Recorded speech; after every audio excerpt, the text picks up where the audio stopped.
You know, many cities have been forced to cancel their 4th of July fireworks celebrations this year because of budget problems, which is disappointing. But you don't need the city to make your own fireworks show.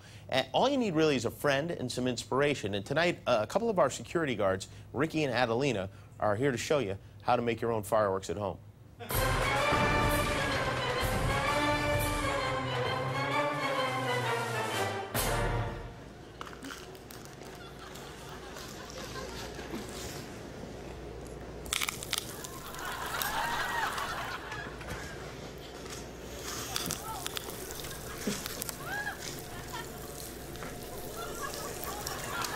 Awesome.